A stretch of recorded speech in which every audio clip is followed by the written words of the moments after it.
እንደ በፊቱ እስር ቤት አስገብቼ ማለልም እንዳይመስል አጠገብህ ሆኜ ህይወትን ሲኦል ነው ማለት ነው። አልጠራጠር። ድሮም ለሲኦል ገነት አይታየው። ለማንኛውም መጥሪያው ነው ቤት ድረስ ነው ራሴ ይዤ ልመጣለሁ። ያውኑ ዳኛ በገንዘብ መገዛው አይደለም። እሱን እናያለን።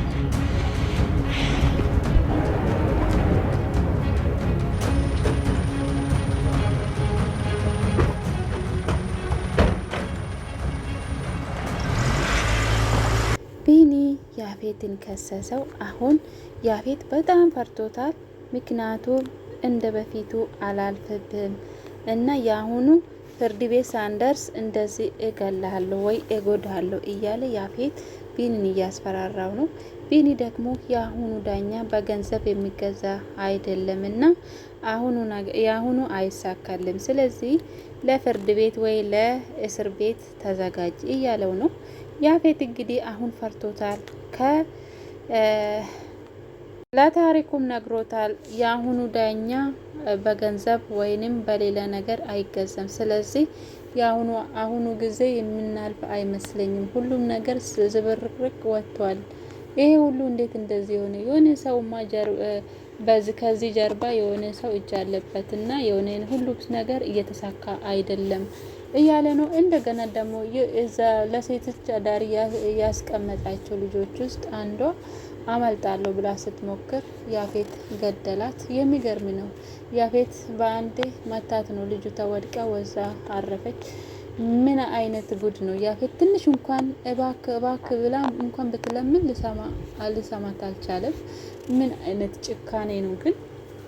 እና ብቻ ያሳዝናል። የያፌት ስራ ከባድ ነው። በቀን በቀን እየጨመረ ነው የሱ ክፋት እና በዛሬ ቀን እንግዲህ ለመረጃ ነበረ እዛ የገባችው፣ ግን ደግሞ መረጃ አግኝታለች። በቂ መረጃ ነው ያገኘችው።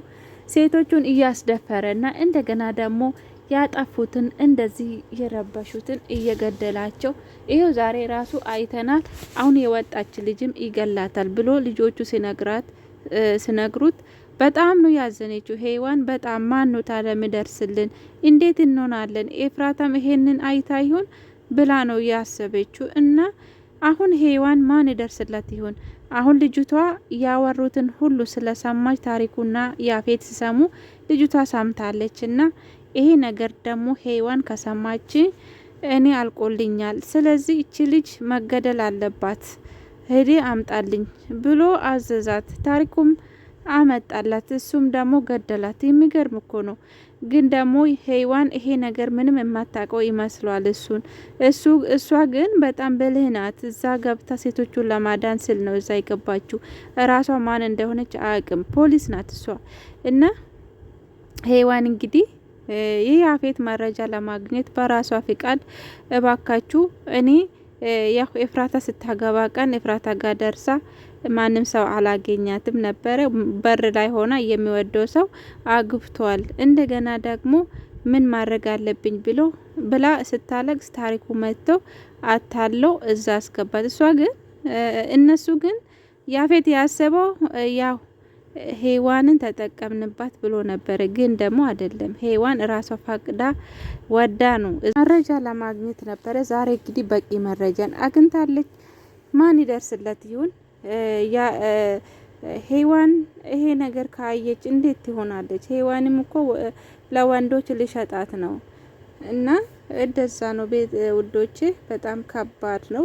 አላቅም ግን አሁን ቢኒ ያፌት ማሳሰሩ አይቀርም። ምክንያቱም ልጆች ላይ ጥቃት ያደርሳል፣ ያግታል ብሎ ነው የጠቆመው።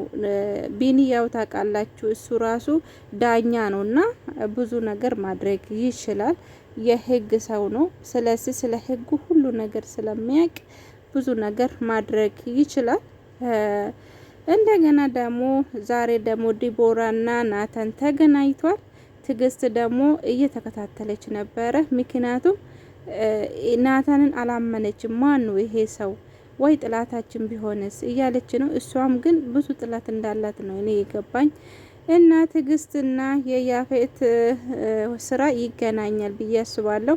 ለዛ ነው ናታንም እዚህ ድርጅት ውስጥ ገብቶ ከዛ የያፌትን ስራ ለማጣራት ያፌትን ለህግ አሳልፎ ለመስጠት ይመቸኛል ብሎ እዛ የገባ። ዲቦራ ደግሞ እውነትም ናታን ይወደኛል ወይንም ያፈቅረኛል ብላ ነው ያሰበችው። አይደለም ግን ናታን ትግስት እንዳስከታተለችው ሰውን እንደላከችበት አውቋል። ሰው እየተከታተለኝ ነው ብሎ መንገዱን ቀይሮ ልጅቷ ጋር ሄደ። ቢሆንም ግን እናቷ የዲቦራ እናት ደውላ ለናታን ግን እንደ ሌላ ሰው ሌላ ሰው እንደደወለልክ መስልክ ወደ ቤት ና እፈልጋለሁ አሁኑኑ ነው ያለችው። እና ናታንም እሺ ብሏል። እንግዲህ ገና ብዙ ነገር የምታጣራ ነገር ስላለ ናታን እንግዲህ ስራ የለኝም እህቴ ናት የምታስተዳድረኝ፣ እኔ ስራ አጥቼ ቤት እየተቀመጥኩ እህቴ ግን ሰርታ እኔን ታበላኛለች ትደልበኛለች ብሎ ነው ለዲቦራ ነገራት። እሷም ደግሞ እውነት መስላ ለእናቷ ነግራለች። እናቴ ለናታን ስራ እንድትፈልግለት እፈልጋለሁ ብላለች። እሷም ደግሞ እሺ ብላለች። ግን መጀመሪያ ሰውዬ ማን እንደሆነ ማጣራት አለብኝ እያለች ነው። ሌላ ደግሞ ጽዮንና ዳጊ ዛሬ ታሪክ ሰሩ። የሚገርም ነገር ነው። አቤል እንግዲህ ዳጊን መከራ ውስጥ ለማስገባት ሞክሮ ነበረ። ዳግም ደግሞ በጣም ብልጥ ነው ታውቃላችሁ። ጽዮን ሳትስሙ አቀነባብሮ ፎቶን ለቢኒም ለጽዮንም ልኮለት እነሱ ሁለቱ እንዲጣሉ አድርጓል። ቢሆንም ግን ዳጊ ያው ያ ቀን ያስፈራራው አቤል ዳጊን ያስፈራራው አሁን ከሁለታችን ማን ነው የሚያምነው? ያፌት ግን እኔ በእውነቱ በዋጋው እንኳን ዳጊ ነው እንደዚህ ያደረገው ብዬ ለያፌት ይሄ ነገር ሂጄ ብናገረው ያፌት የሚያምነው እኔ ነኝ። ምክንያቱም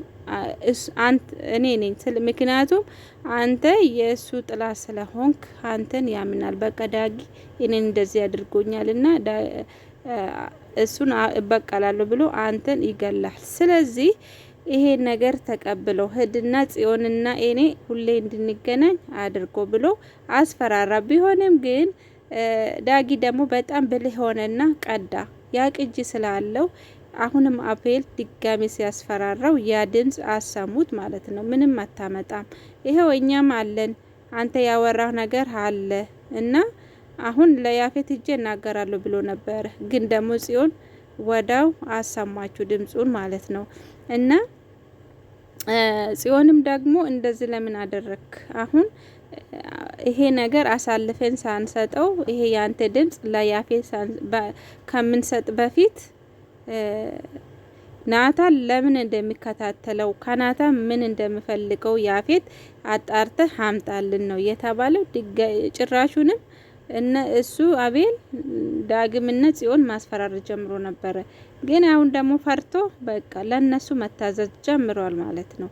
ይሄ ሁሉ ያደረገው ዳጊ ነው። ዳጊ ግን ጀግና ነው ማለት ነው። ውዶቼ ደህና ሁኑ። ዛሬ ደግሞ ኤፍራታ የዘር ምርመራ ማድረግ ትፈልጋለች። እንግዲህ ገኒ የምር እናቴ እንደሆነች ማወቅ ፈልጋለሁ። ስለዚህ እኔ የዘር ምርመራ ማድረግ እፈልጋለሁ እያለች ነው። እንግዲህ ከአሁኑ በኋላ ገኒ እናቷ እንደሆነች ካወቀች ገኒን ትቀበላለች ማለት ነው። ከዚህ በፊትም ብላለች እኔ ራሴ እመጣለሁ፣ አንቺ ብቻ እንዳይከፋሽ እኔ ራሴ እመጣለሁ ብላ ነበረ እና እሱ ልታደርግ ነው። በአሁኑ ሰዓት ደግሞ ቤዛ ደስተኛ ሆናለች። ከፍቅረኛ ጋራ ደስተኛ ሆናለች ማለት ነው። እኔ በጣም ነው ደስ ያለኝ። እናንተም ደስ እንደምላችሁ ተስፋ አለኝ። ቤዛ በአሁኑ ሰዓት ብቸኝነት የጎዳት ልጅ ናት። ደግሞ ወደ ራሷ ተመልሳ ጥሩ ሰውና መልካም አስተሳሰብ ያላት ሴት ሆናለች። እንግዲህ ቤዛ የምር ሰው እንደዚህ ይቀየራል ብዬ አላሰብኩም። ግን ቤዛ በአንድ የተቀይራ በጣም ጥሩ ሰው ሆናለች እና ይገባታል ብዬ አስባለሁ። የሰውን ህይወት ትታ የራሷን ህይወት መኖር ስትጀምር ፈጣሪ ደግሞ አመጣላት ቤት ድረስ። ደህና ሁኑም። ሰግናለሁ።